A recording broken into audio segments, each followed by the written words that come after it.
უმნიშვნელოვანესი სიახლე ეპილეფსიის ერთ-ერთი ყველაზე მძიმე ფორმის მკურნალობაში. ჟურნალ The New England Journal of the Medicine-ში გამოქვეყნებული კლინიკური კვლევის წინასწარი შედეგები ეპილეფსიის რეზისტენტული ფორმების მკურნალობაში მნიშვნელოვან პროგრესზე მიუთითებს. ახალი პრეპარატი სახელწოდებით ზორევენურესენი საავგრძელებლად ამცირებს ეპილეფსიის ერთ-ერთ ყველაზე რთული ფორმის დრავეს სინდრომის სიმპტომებს.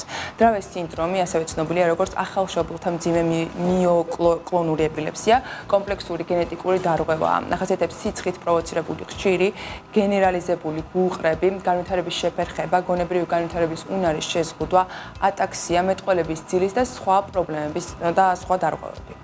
სამწუხაროდ გულყრები, რომლებიც ერთ-ერთ ყველაზე დიდ პრობლემას წარმოადგენს პაციენტების დიდ ნაწილში, არ ემორჩილება ფარმაკოლოგიურ მკურნალობას.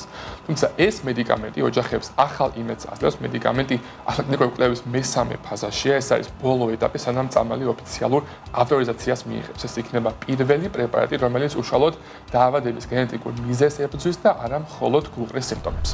ახლა კი უნიკალურ რეკონსტრუქციულ ოპერაციაზე, სახის ტრანსპლანტაციაზე უნდა მოგიყვეთ, რომელიც ესპანეთში ბარსელონაში ჩატარდა. ამ ისტორიას განსაკუთრებულს ის ფაქტი ხდის, რომ სახის დონორი ევთანაზირებული პაციენტი იყო და ადამიანი, რომელიც მას სიცოცხლის ბოლოს სურვილად უცნობი ადამიანის დახმარება არჩია. ევთანაზია განუკურნებელი დაავადების მქონე ადამიანის სიცოცხლის დასრულებას ნიშნავს, მის საკუთარი სურვილით, ჩვეულებრივ ძლიერი ტკივილისა და ტანჯვის თავიდან ასაცილებლად და ეს პროცესი მედიკოსების მეთვალყურეობის ქვეშ ხდება. ოპერაცია ესპანელ ქალს ჩაუტარებს 2024 წელს კანარის კუნძულებზე დასვენების დროს მწერის ნაკმენის შედეგად მძიმე ბაქტერიული ინფექცია განუვითარდა. ინფექციამ სახის ქსოვილების ნეკროზი გამოიწვია, პაციენტმა ფაქტობრივად დაკარგა სახის დიდი ნაწილი და ცხვირის ქსოვილი.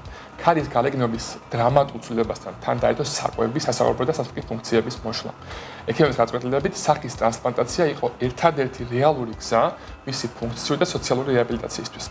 ამ დღეებში პაციენტი საჯაროდ გამოშვა და პირველი ინტერვიუს მისცა ტელევიზიებს. ახლა სახლში ვარ და ზოგჯერ სარკეში ჩახედვას ვბედავ. სხვადასხვა გამომატყველებას ვიღებ და ვფიქრობ, სულ უფრო ვემსგავსების საკუთარ თავს. გამოჯამრთელების პროცესი კარგად მიდის. უპირველეს ყოვლისა, მინდა დიდი მადლობა გადავუხადო ჩემს დონორს და მის ოჯახს. მან თავისი ცხოვრების ნაწილი მემაჩუქა, რომ მე მეცხოვრე.